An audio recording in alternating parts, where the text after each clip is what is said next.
रिमझिम पाऊस आणि फॅमिली शॉपिंगची जबरदस्त क्रेज।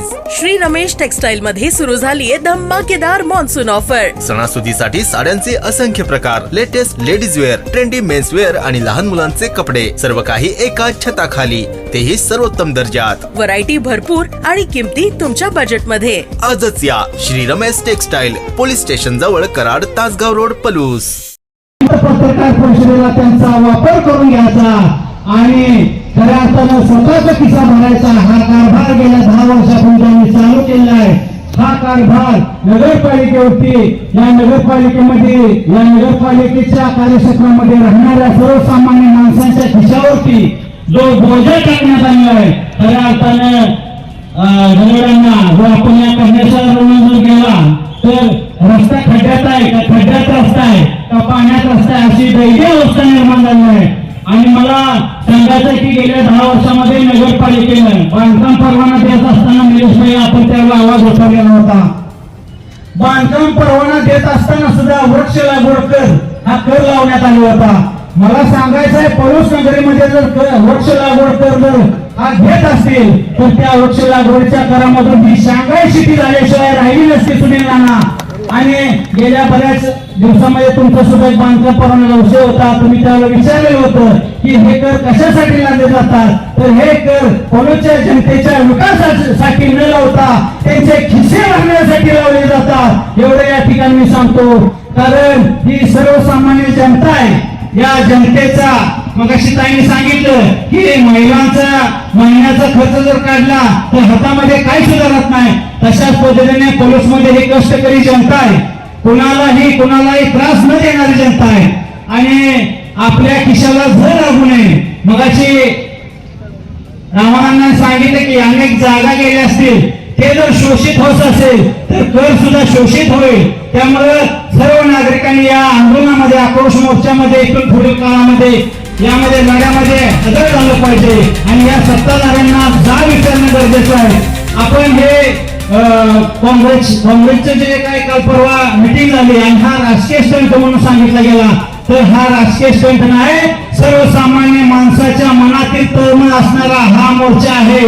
आणि म्हणून मी सत्ताधाऱ्यांना विनंती करतो की लोकांच्या मनातील अजून उद्रेक संपूर्ण जागा झालेला नाही आणि हा उद्रेक जर जागा झाला तर नगरपालिकेला सुद्धा कुलूप घातल्याशिवाय ही जनता स्वस्त बसणार नाही।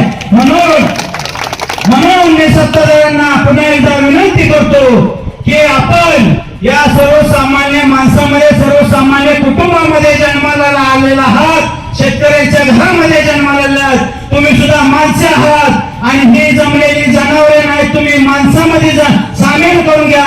नसेल तर ज्या पद्धतीने जनावरांवरती अत्याचार केला जातो त्या पद्धतीने हा जुलमी अत्याचार जर होत असेल, ज्या वेळेला इंग्रजांच्या काळामध्ये इंग्रजांच्या विरुद्ध लढा दिलेला होता त्यावेळेला अनेक लोकांना वीरमरण आले, त्याच पद्धतीनं परवा दिवशी संजय यांचे दाशा सांगितलं की आम्हाला या ठिकाणी कुठलं आंदोलन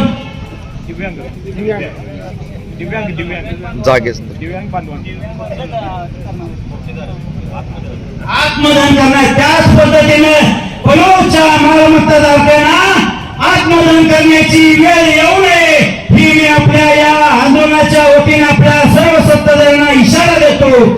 मी परवा टीव्ही बघत बसलो होतो, डॉक्टर साहेब तो पिक्चर एक लागला होता आमिर खानचा, ती पगडी उघडाचा ते एक बनील घातलेला असते आणि साधे एक बॅट तयार करतो, कारण त्यावेळेला 3 फूट लगान लावलेला असतो ना त्या लगान पिक्चर मध्ये। आणि अशाच पद्धतीनं ही जुलमी राजवट या ठिकाणी निर्माण झाली आहे।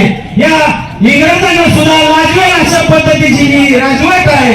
त्यावेळेला आमिर खाननं आपल्या सर्व संजय आपले दाशा तुमच्यातले जे दिव्यांग बांधव आहेत त्या लगान पिक्चर मध्ये सुद्धा दिव्यांग मधला एक बांधव घेऊन त्या ठिकाणी त्या इंग्रजांच्या विरुद्ध लढाई दिलेली होती। त्याच पद्धतीच्या या ठिकाणी 5 पट 10 पट जो कर वाढवलेला आहे, अशा पद्धतीचे सर्व दिव्यांग लोक सुद्धा या टीम मध्ये सामील आहेत, हे लक्षात ठेवा।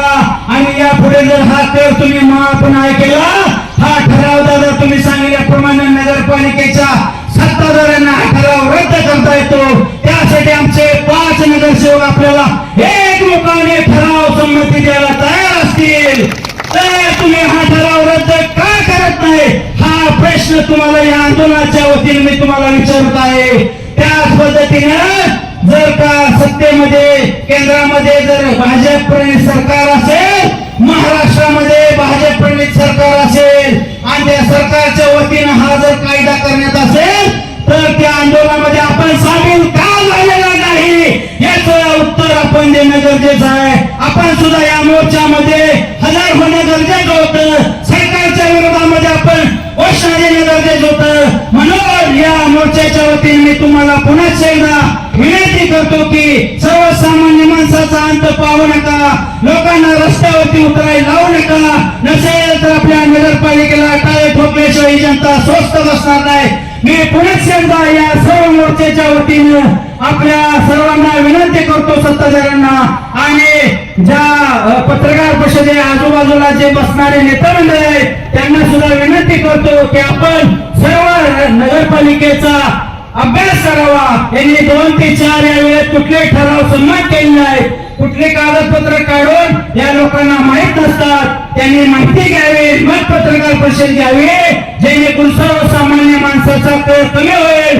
पुन्हा एकदा मी विनंती करतो, करवाढ ही रद्द झाली पाहिजे. त्यासाठी पोलीसमध्ये आज 500 लोक या ठिकाणी रस्त्यावर उतरले आहेत.